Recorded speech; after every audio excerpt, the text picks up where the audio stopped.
Let's hope they've sent us more skilled workers and fewer gentlemen as I requested, says President Smith. The ship anchors, the longboat is lowered, and the first few passengers began to climb down the rope ladder. The late afternoon sun glints in my eyes, and at first I think that what I'm seeing is a trick of the light, but then I hear the men around me, as amazed as I am. Could it be? My Lord, it's a vision! How could they send women to this God-forsaken place? As the longboat nears us, men trip over one another, rushing to help. Let me give her a hand. Oh, no, let me give her a hand. I'm surprised we don't have a fist fight before the longboat even lands. In the boat are a number of men, but all of us see are the two women sitting straight-backed, clutching satchels. Satchels, another name for a what? Like a little bag or a purse. Yeah, you have one to keep your belongings. Typically, you picture a satchel over your shoulder, like crossing over your shoulder, not just hanging like a purse. One of the women is older and large, with a round face and a double chin. The other woman, well, a girl really, has pale skin and dark, frightened eyes. A few black curls peek out from under her coif. I listen to the conversation as the longboat passengers are introduced to President Smith, Master Francis West, Master Daniel Tucker, Master and Mrs. Thomas Forrest, and Mrs. Forrest's servant girl, Anne Burroughs. It has been a very long time since we have seen English women. It gives me a twinge of sadness of missing my mother, to see their colorful petticoats, indigo, blue, and saffron yellow, and white coifs. It feels familiar, like home. Now, we've seen that word coifs twice. It's not a typical word that we hear these days. It's not a modern word. But if you could go back and use context clues, write down what you think another word for coif is. What's a coif?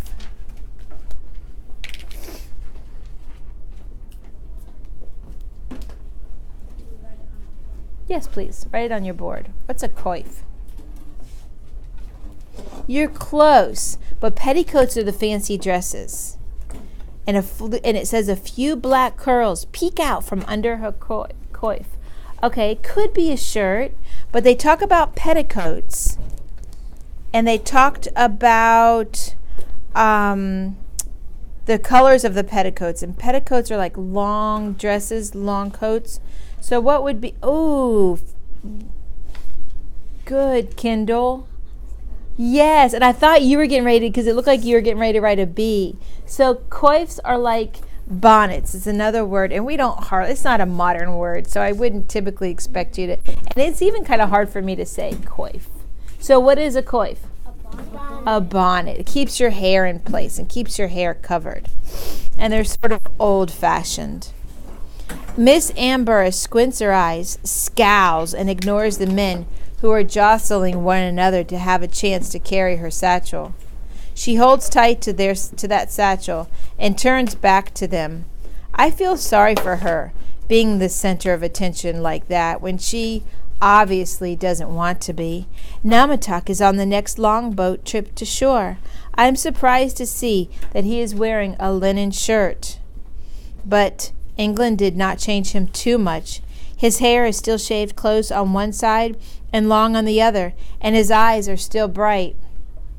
He beams at me. "Hello, Samuel. How are you?" he calls out in accented English. "I am now a world traveler." I laugh. "You are speaking English well, my friend," I call to him.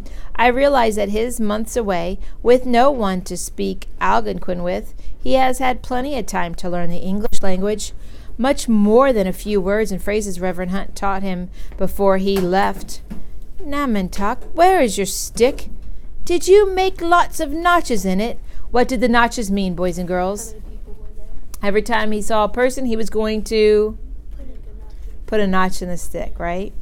Namatak shakes his head. Too many people. I throw stick in river. Reverend Hunt is very happy that Namatak is now speaking English words so well. He wastes no time, but sits him down to tell him about God the Father, Jesus the Son, and the Holy Spirit.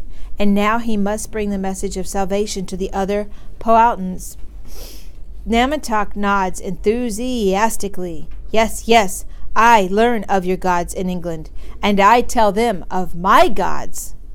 He launches into a lively description of Okius, the vengeful god, who requires sacrifices of tobacco, copper, beads, and sometimes animal blood, and sends punishment if he is not made happy. He tells us about Abon, the god who is all-loving, all-forgiving, who makes the sun shine and ripens the crops. And he tells us of the great respect his people have for the spirit of life that is in all things, people, animals, plants, fire, water, wind. Reverend Hunt shakes his head. There is only one God, maker of heaven and earth. Reverend Hunt tells the story of creation, how God made the world and all the things in it in 6 days, and then he rested on the seventh day, the Sabbath. Again, Namatak nods with interest. Now I tell you how our world was made. He tells us a story about the great hare who created different kinds of men and women and put them in a big sack. He protected them from giants who wanted to eat them.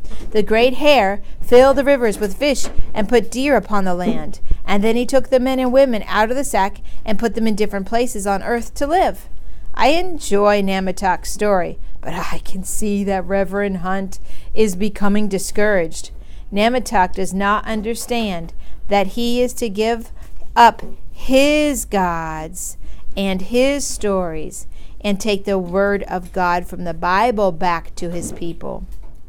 Reverend Hunt begins to explain again, but Captain Smith finds us boys sitting idle and tells Reverend Hunt he needs us to come back to work in the gardens. I put on my straw hat and I pick up a basket. I hope Reverend Hunt is not too disappointed that his first time trying to convert a Virginia native to Christianity did not work. Give me a synonym for convert, please. One word for synonym for convert. What could convert mean? Plug it in once you have found it. A synonym for convert. You're on the right track. Try to be more specific. A synonym for convert. What would convert mean? Yeah, try to be more specific. If you're converting, no, not necessarily forcing. You more lead someone when you convert them. Yeah. Turn into? Very good. Turn into or change. Yeah, maybe that could work, but I think maybe turn into or change them from their religion to Christianity or from their beliefs. Converting numbers, yeah, with mixed fractions and improper fractions, you convert them. Okay, bottom of page 149, we're still on chapter 19, Blood on the River. Captain Newport has brought us 70 new colonists, stores, and the news that the rocks we had sent to England were once again just rocks. The Virginia Company has a new idea about how we can make a profit. We are to use the raw materials we have here in Virginia and begin making glass, pitch, tar, and soap ashes to send back to England. They have sent us several Polish and German tradesmen to get us started with these projects. Do you think Captain Smith would be happy about having more tradesmen?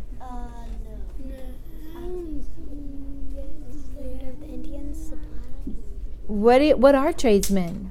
Aren't they the people who want to trade all the time? Exactly. They make things that they can trade. I think he won't. Yeah. He would like it because he could Because trade with the if he Right. get more trading, he can get more stuff. Right, more skilled workers, right? So would he prefer tradesmen or gentlemen? Tradesmen. Tradesmen, wouldn't he? Because the gentlemen, do they work? No, they just No, they think they can prop their feet up and drink ale and wine. Experiment we did, with the commoners. Exactly, when we did that, that simulation, yeah, when you acted that out. Okay.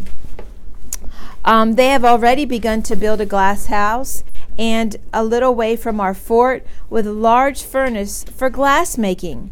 Captain Newport has also brought orders from the Virginia Company to place an English crown on Chief Powhatan's head, making him prince under King James and making all of his people English subjects.